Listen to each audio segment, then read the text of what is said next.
दुनिया में सबसे डेंजरस वायरस फैल रहा है जो एमपॉक्स नामी वायरस WHO ने 14 अगस्त को अनाउंसमेंट करते हैं। इसमें 116 देश इंक्लूडिंग इंडिया भी इम्पैक्ट हो चुका है इस वायरस से। अगर इसको रोका ना जाए तो ये कोरोना की तरह तबाही मचा सकता है। नमस्कार दोस्तों, आज हम बात करेंगे ये वायरस, इसका नाम क्या है, इसके सिम्टम्स क्या हैं और इसको कैसे रोका जाए, या फिर इसके तो वैक्सीन बना है या नहीं, या ये कैसे दुनिया में फैल रहा है और इसमें 116 देश कैसे इम्पैक्ट हो चुके हैं। इसके बारे में हम इस पूरी वीडियो में चर्चित करेंगे।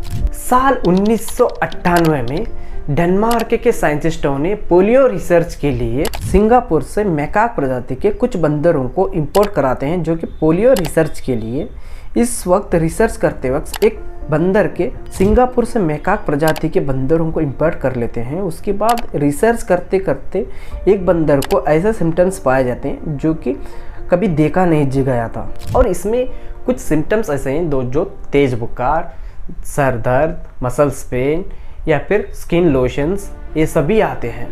डॉक्टर लोगों ने इस पे रिसर्च शुरू करते हैं। उसके बाद पता चलता है पॉक्स नामी वायरस से ये इंक्लूडेड है, और उसके बाद 1958 में पहली बार ये मंकी में होने का डिजीज़ देखे जाने के बाद डॉक्टरों ने इसको एमपॉक्स नाम से नामांतरण किया जाता है। आखिर इतने सालों के बाद या करीबन 70 सालों के बाद ये दुनिया में एकदम से कैसे आ चुका, एक अजूबा भी कह सकते हैं हम। यहाँ पे 14/8/2024 में WHO के डायरेक्टर डॉक्टर टेड्रोस ने एक अनाउंसमेंट करते हैं।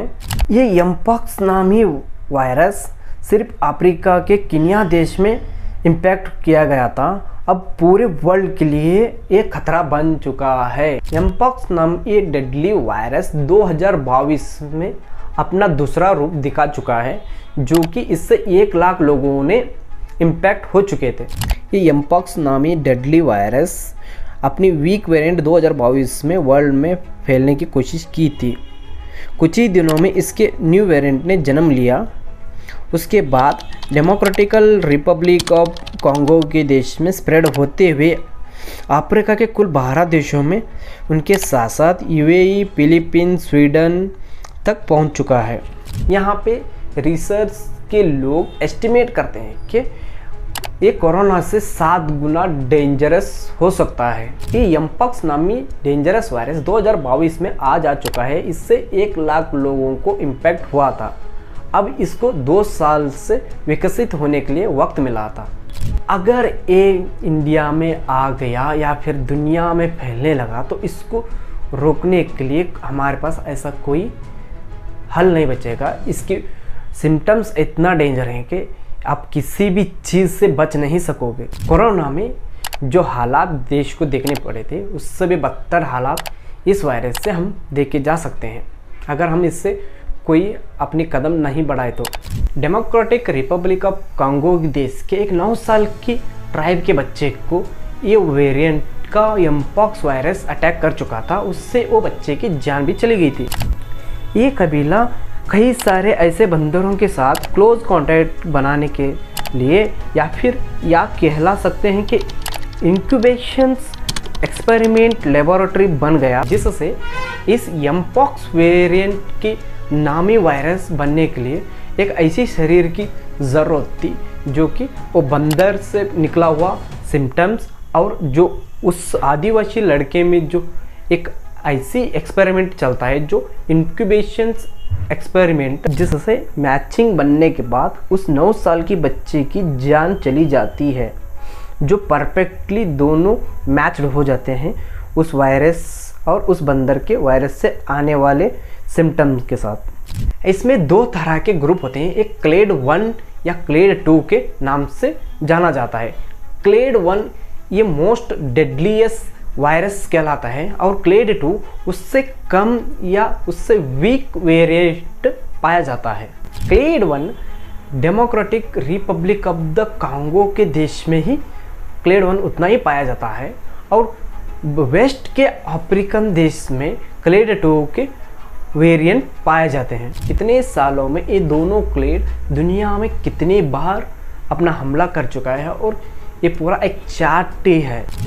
क्लेड 1 ये मोस्ट डेंजरस वायरस है जो कि सिर्फ कांगो देश में ही उतना ही है, और क्लेड 2 वेस्ट अफ्रीका से लेकर यूरोप, स्वीडन तक या फिलीपींस तक आ चुका है, बट ये उतना खतरनाक नहीं जो क्लेड 1 की तरह।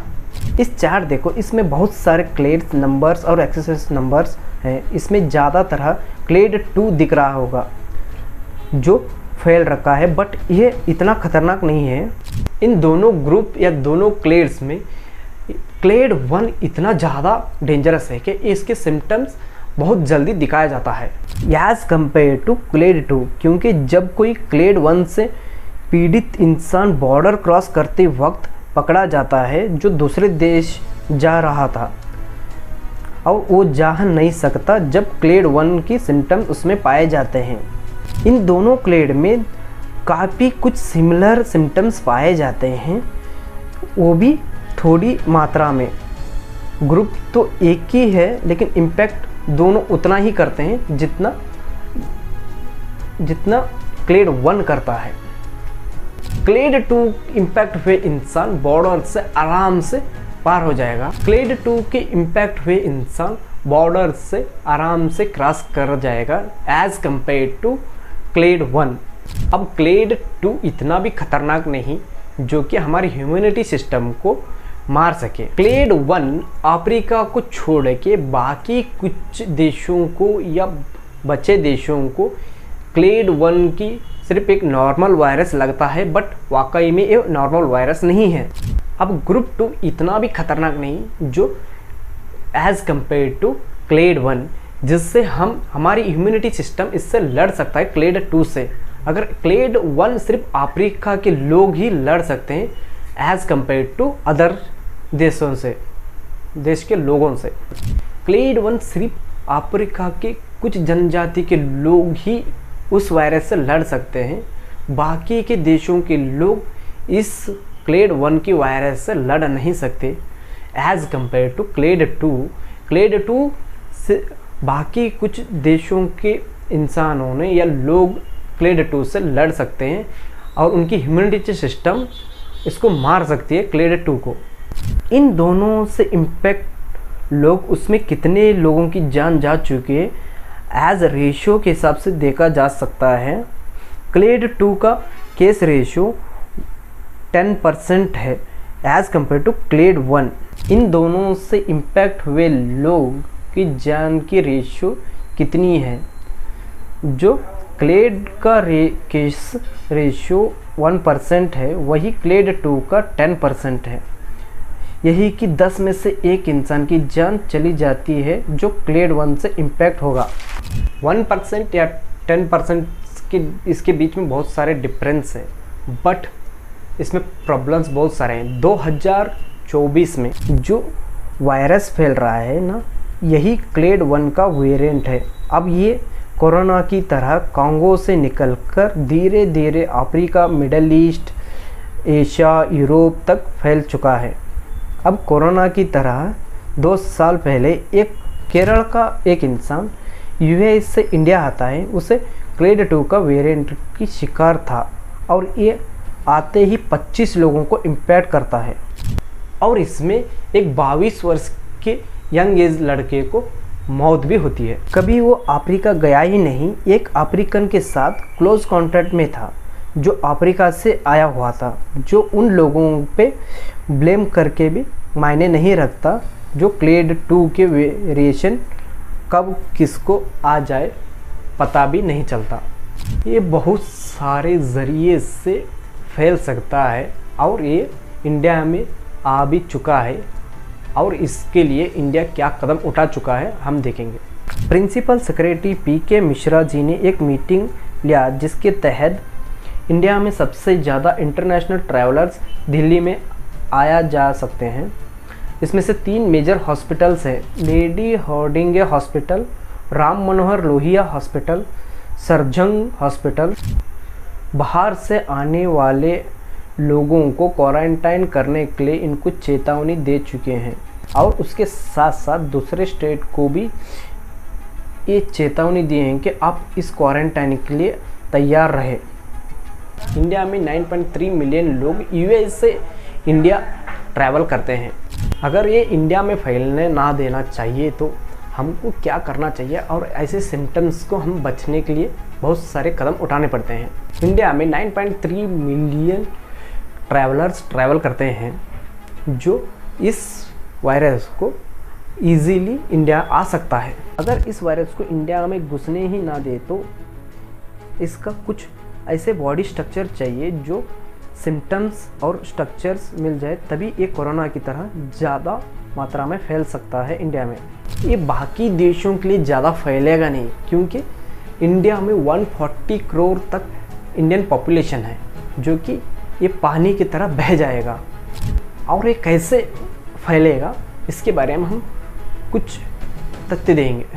ये वायरस कैसे फैलेगा हम कुछ फैक्ट बताएंगे आप। स्किन की कोई बीमारी हो या फिर इंसान किसी वस्तु को छूने से, या कोई इम्पेक्टेड इंसान किसी वस्तु या जानवर या कहीं पे ट्रैवल किया हो, या फिर कहीं बस में बैठा हो, या फिर कहीं टेबल को छुआ हो, या फिर कोई स्किन का कोई बीमारी हो, या फिर इंसान की किसी वस्तु को छूने से या इंसान किसी जानवर को छूने से ये इम्पैक्ट हो सकता है। ये वायरस जनस आर्थ्रोपॉक्स कैटेगरी से आता है। इस वायरस को लो ह्यूमिडिटी बॉडी मिले या फिर डार्क या फिर कूल जगह मिल जाए तो एक ग्लास को छूने से या फिर कपड़े पे लगने से या टीवी रिमोट या पब्लिक प्लेसेस यानी ट्रेन हो, बस हो या टैक्सी हो, कोई इम्पैक्टेड इंसान उस जगह बैठे या उस व्यक्ति छुए जगह छूने से इससे इम्पैक्ट हो सकता है। ये वायरस करीबन 15 दिनों तक या उससे भी ज़्यादा जिंदा रह सकता है as compare to corona. Corona सिर्फ 2 दिन में ख़त्म हो जाता था। अगर इस वायरस से आप इम्पैक्ट हुए हो तो कैसे पता चलेगा, कुछ तथ्य हम बताएंगे। इस एमपॉक्स वायरस के 2 ग्रुप हैं, उसमें क्लेड 1, क्लेड 2, इन दोनों ग्रुप के सिम्टम्स सेम ही होते हैं, वेरिएंट अलग होते हैं पर रहता एक ही है। क्लेड 1 थोड़ा डेडली या डेंजरस होता है as compare to clade 2। Clade 2 इतना डेंजर नहीं होता, ये कम मात्रा में रहता है लेकिन फैलता उतना ही है। इस दोनों क्लेड से इम्पैक्ट हुआ लोग फर्स्ट से लेकर पोवल तक फुल्ली बोवन इन्फेक्शन होने तक इंसान की शरीर 3 स्टेज से गुजरता है। Stage number 1 incubation period, stage number 2 prodrome, stage number 3 rashing. Incubation period के वक्त वायरस बॉडी में एंटर करते ही बॉडी में फैलने लगता है। ये वक्त रहता है 7 से 10 दिन या फिर 1 to 2 वीक्स तक रहता है। स्टेज 2 डेंजरस बन चुका होता है स्टेज 1 से निकलकर। प्रोड्रोम में एमपॉक्स के शुरुआती सिम्टम्स देखे जाते हैं, जैसे कि फीवर, थकान, वीकनेस, गले में सूजन, सर दर्द, कफ और सोलेन लिम्फ नोड्स भी रहता है। अगर इन सभी सिम्टम्स आप में पाए जाए तो तुरंत डॉक्टर को मिले। अगर इसको इग्नोर करोगे तो आप स्टेज 3 पे पहुंच जाओगे। 3rd स्टेज में ये स्किन के सेल्स को इम्पैक्ट करने लगता है, जैसे कि स्किन पे मैक्यूल्स बनते हैं, फिर पप्यूल्स बनते हैं, उसमें फ्लूइड बढ़ता है, उसके बाद वेसिकल्स बनते हैं, उसी जगह पे दर्द की महसूस होने लगता है, जिसके बाद ये कहलाता है पस्ट्यूल्स। इसमें ये सब 1 से लेके 10 दिन के अंदर या फिर 1 to 2 वीक में प्रोग्रेस होता है। ये 1 से 2 वीक के अंदर प्रोग्रेस होके आपको दिख जाता है। एमपॉक्स वायरस सिम्टम्स पाए जाने के बाद WHO के कुछ गाइडलाइन हैं जो आपको करना चाहिए। हाइजीन मेंटेन करना होगा, घर में हो या बाहर रेगुलरली आप छूने वाली वस्तुओं को रेगुलर सैनिटाइज करने होगा। किसी इंसान में एमपॉक्स सिम्टम्स दिखे तो आप उनके साथ क्लोज कॉन्टैक्ट को अवॉइड करना होगा, चाहे वो आपके पार्टनर ही क्यों ना हो। और ज़्यादातर स्ट्रीट एनिमल्स को जितना हो सके उतना अवॉइड करो या उसको छूने से बचे। एमपॉक्स हो जाए तो खुद को क्वारंटाइन करें, तब तक किसी लोगों से ना मिले जब तक आपके बॉडी पे उन सभी सिम्टम्स ड्राई होके न्यू स्किन ना आ जाए, तब तक आप किसी को भी ना मिले। जितना हो सके उतना आप इस वीडियो को अपने दोस्तों के साथ या फिर अपने परिवार के साथ शेयर करें, उनको भी इस बात का पता चले कि अगर इस वायरस आप पे कोई सिम्टम्स दिखाए तो आप खुद को प्रोटेक्ट करें। मिलते हैं अगली वीडियो में, तब तक के लिए आप लाइक शेयर सब्सक्राइब करें।